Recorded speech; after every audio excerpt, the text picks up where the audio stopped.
स्त्री का घर कौन सा, मायका या ससुराल।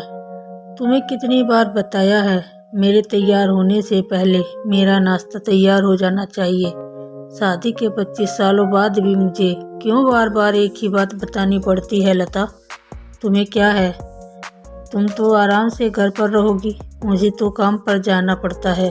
तुम हो कि हमेशा बेवकूफ़ों जैसी हरकत करती हो। अगर तुम यह जानबूझकर करती हो तो याद रखना, मुझसे बुरा कोई नहीं होगा। आज भी प्रशांत का पारा चढ़ा हुआ था।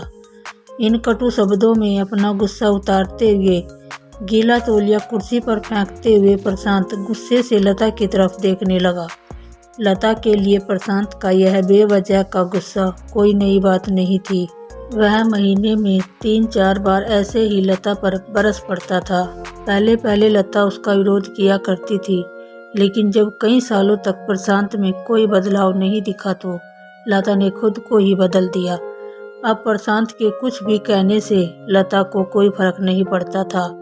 प्रशांत की हर बात को वह चुपचाप सिर नीचे झुकाए सुन लेती थी। शादी के पहले 5 साल तक लता ने पूरी कोशिश की कि प्रशांत को बदला जाए, लेकिन फालतू का गुस्सा करना और बाद में लता को भला बुरा कहना, यह मानो जैसे उसकी आदत बन गई थी।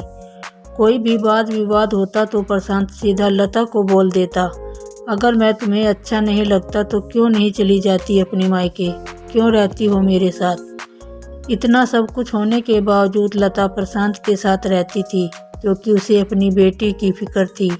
और वह जाती भी तो कहाँ, अपने बूढ़े हो चुके माँ बाप को इस उम्र में परेशान करना वह नहीं चाहती थी।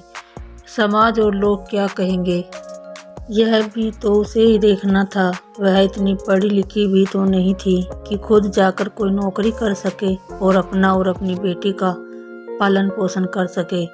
लता को अब अपनी फिक्र नहीं थी, उसको फिक्र थी तो बस अपनी बेटी, शादी लायक हो रही बेटी की। लता नहीं चाहती थी कि पति पत्नी के झगड़े की वजह से काव्या डिस्टर्ब हो। काव्या की पढ़ाई पूरी हो चुकी थी, उसके लिए अब शादी के रिश्ते आने लगे थे। कई रिश्तों को काव्या ठुकरा चुकी थी। 2-3 महीने बाद एक अच्छा रिश्ता आया।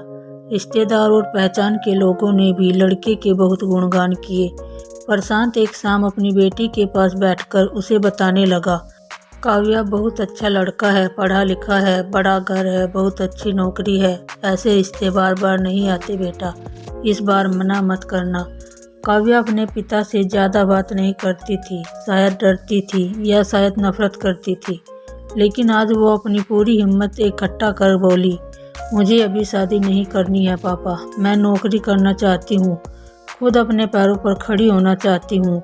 हाँ तो उसमें क्या बड़ी बात है, मैंने लड़के से बात की है, वह तुम्हें किसी बात के लिए नहीं रोकेगा।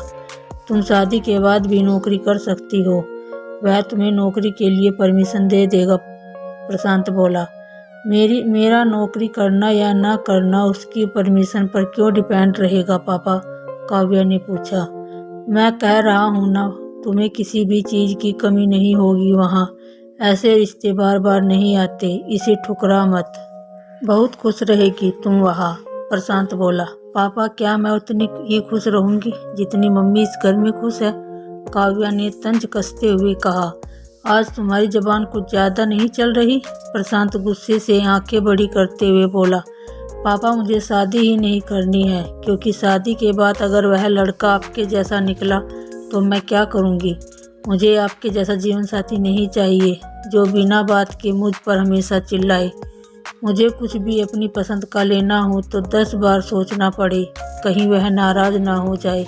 मेरी तबीयत कैसी भी हो उसे परवाह ना हो। रोटी थोड़ी सी मोटी बन जाए तो घर सर पर उठा ले, उसकी चेक बुक ना मिले तो मेरा ही कसूर निकाल दे, और हर छोटी मोटी बात पर मुझे मायके जाने के लिए कहे। काव्या ने अपना दिल खाली करते हुए पापा से सब कह दिया। प्रशांत का गुस्सा 7वें आसमान पर था, लेकिन उसके मुंह से एक भी शब्द नहीं फूट रहा था। वो काव्या की बातें सुन रहा था। काव्या उतना ही बोलकर चुप नहीं हुई। आज पहली बार वह अपने पापा के सामने इतना कुछ बोल रही थी।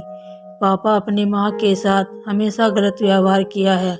आप अपने ऑफिस का गुस्सा बिना सोचे समझे माँ पर उतार देते हैं। कभी इस बात की परवाह भी नहीं करते कि उन्हें कैसा लगता होगा। आपकी बातें सुन सुन माँ ने अपना स्वाभिमान खो दिया। प्रशांत आज पहली बार अपने किए बर्तावों को महसूस कर पा रहा था। वो इतना ही बोल पाया, जो तुम्हारा मन है वो करो, मैं तो इतना ही बुरा हूँ ना। काव्या ने प्रशांत का हाथ पकड़ा और बोली, पापा मुझे सिर्फ एक सवाल का जवाब दो।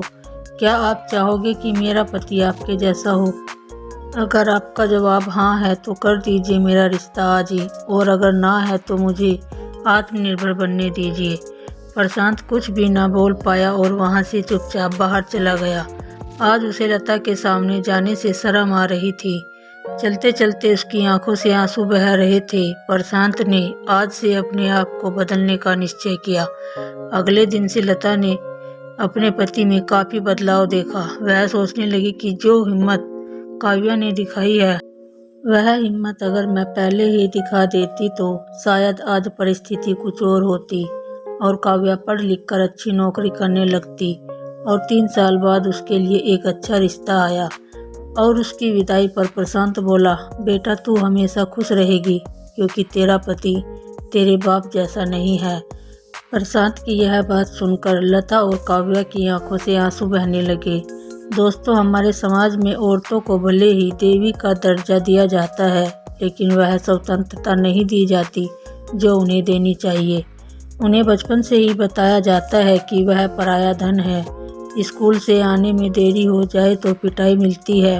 मोबाइल पर बातें करते हुए दिख जाए तो, खिड़की से झांकते हुए दिख जाए तो शक किया जाता है। माँ बाप का घर तुम्हारा नहीं है, पति का घर ही तुम्हारा है।